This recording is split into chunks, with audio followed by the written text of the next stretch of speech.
هلو هلو هلو يا جماعة، عاملين ايه؟ وايه اخبار اول اسبوع في السنة؟ يا ترى عدى ازاي؟ طيب يلا بينا نستعد عشان نرد بأقدم واكبر كذبة في التاريخ، وهي انا تمام.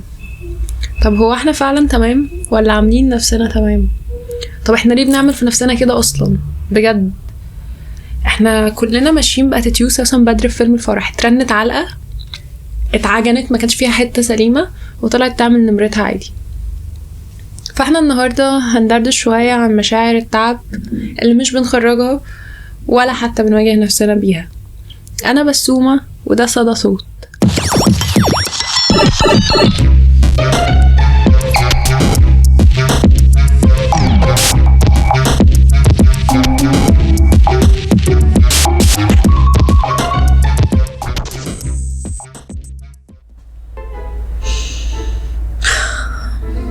بصراحة كيف حالش؟ طيب ينفع كده؟ خلتوني أتقمص شخصية أنس بوخش وارمي السؤال اللي بنقعد كلنا نتمنى نكون مكان الضيف بجد عشان نجاوب. مش عارفة ليه مصعبينها على نفسنا قوي ومستنيين السؤال من أنس عشان نتخلى عن الأوتو ريبلاي الجاهز بتاع الحمد لله تمام واحنا أصلا على تكة. يعني انا يبقى موبايلي واقع جايب شاشه ولسه ماسكه في خناق اختي ومخصوم لي قد كده عشان حاجات كسرتها في الشغل، وقابل حد صدفه يسالني عامله ايه، فرد اقول له زي الفل تمام بجد والله فعلا. يعني هي جميله جدا اللي انت فاكرها قوه التحمل دي، بس ده سيستم ايرور يا حبيبي. فوق فوق يا موهوم يا ابن الموهومه. احنا يا عيني بقينا عاملين شبه الرسائل متخزنه في اي سوفت وير بتطلع لما تضغط على زرار معين، فالرد بقى تلقائي لوحده كده انا تمام، بغض النظر عن انت حاسس بايه دلوقتي وحقيقة مشاعرك ايه. وبعدين فجأة بنلاقي اننا اتسحلنا واتسحبنا في سكة ملهاش رجعة بجد. بنلاقينا من غير ما ناخد بالنا بنبدأ نفيك اننا تمام، ومش بس كده، لا ده احنا بنحاول جدا موت خالص اننا نصدق ونأكد الحوار. طيب يا سيدي وريني شكلك بقى وانت شاب 20 جميل كده وبتعيط عشان اللاب مهنج، ولا قمت تعمل قهوة وما لقيتش بن، و90 ألف موقف عبيط تانيين بجد بيكونوا هما لحظة الانفجار. يعني ده موقف بيزك وكلاسيك جدا كلنا مرينا بيه، وكل كوم والتمويهة بتاعت برستيج السوشيال ميديا دي يكون تاني حاجة كده ما تخشش الدماغ اصلا.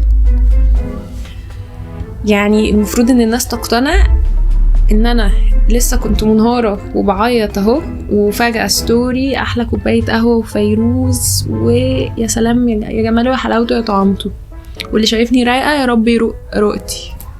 فعلا لا لا احنا لا يمكن نكون ناس طبيعية بجد. هنكتشف اننا برضو من غير ما ناخد بالنا عملنا حاجة كده ممكن اسميها صيدلية مشاعر مزيفة، مليناها مسكنات قاعدين بنبلبع فيها كل يوم عشان بس نقدر نواجه الناس ونرد باننا تمام.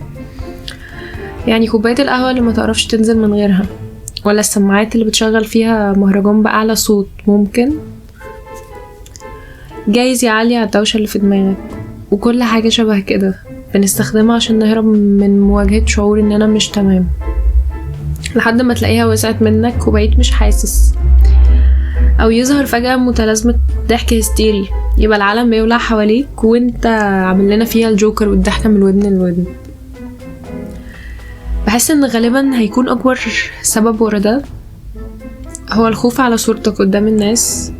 اصل انا ده الكل بيلجأ لي لما بيحصل اي حاجة، لا ما ينفعش انهار، مستحيل، ما ينفعش او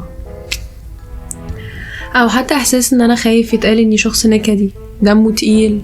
ايه ده؟ مجرد ما بيحضر القعدة بتتحول لفقرة صياح بس طرب.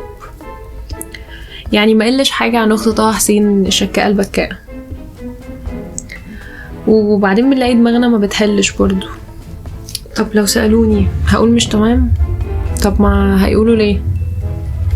ولو اضطريت احكي ده ممكن يبقى فيه شوية عياط. لا دي شغلانة. فاكس تماما، فاكس بجد. وكتير من المواقف دي ممكن الرد يكون معلشاية كده كفيلة جدا تخليني افقد النطق. اتمنى ان انا اكون اصلا ما عنديش ودان، يعني يا ريتي ما سمعت، معلش. دي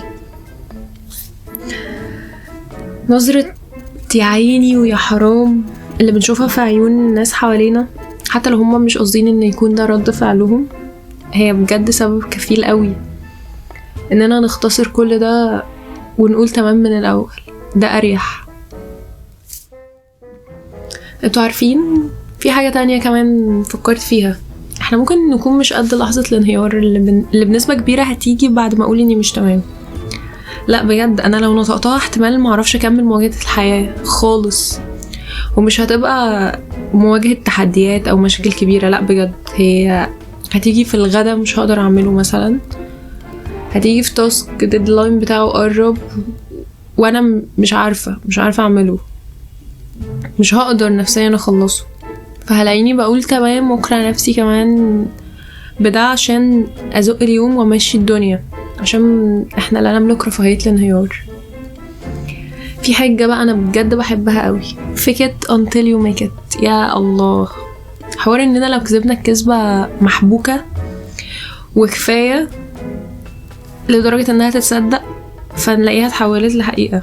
ده منهج للحياة يا جماعة، هنقفش نفسنا كلنا بنستخدمه كتير جدا،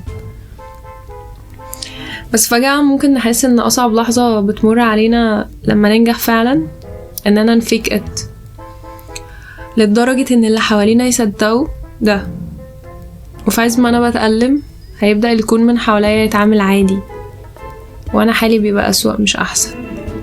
هلاقيني بميكت، بس بميكت في التعب مش في الراحة. جماعة احنا هنروح بعيد ليه؟ انا لسه امبارح كنت انا داخله السنه دي اوريدي باتيتيود انه كله تمام وزي الفل والحمد لله، وفي جزء كبير مني حاسس بده فعلا، يعني الحمد لله ربنا انعم عليا فعلا باستشعار النعم اللي حواليا.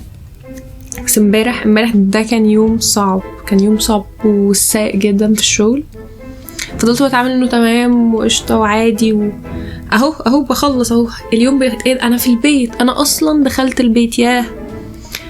وبجد اول ما قعدت كده ومع اول مسج جات لي وانا في البيت انا لقيتني بدمع، فاكتشفت ان انا بضحك على نفسي من الصبح وان انا مش كويسه. مش عارفه يا جماعه هنفضل كده لحد امتى؟ بصراحه هنفضل نصحى نلبس ماسك التمام قبل حتى ما نغسل وشنا؟ يعني استاذنكم لو ممكن نورمالايز ان في وسط كل حاجه كده نعلن استسلامنا بجد. هيجرى ايه؟ اصل هيجرى ايه فعلا؟ جماعة أنا جبت آخري ومحدش يطلب مني حاجة تانية النهاردة، بس شكرا كفاية أرجوكم. فأنا يا حبايب قلبي جاية لكم النهاردة برخصة المش تمام. يعني بستأذنكم ندي نفسنا كلنا النهاردة رخصة إننا نقول إننا مش تمام وإننا مش قادرين.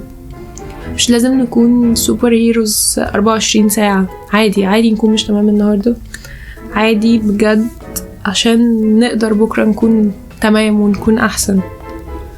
مهم قوي نقدر تعبنا وإرهاقنا الجسدي والنفسي عشان اللي حوالينا كمان يقدروه. اوكي I think كفاية كده النهاردة.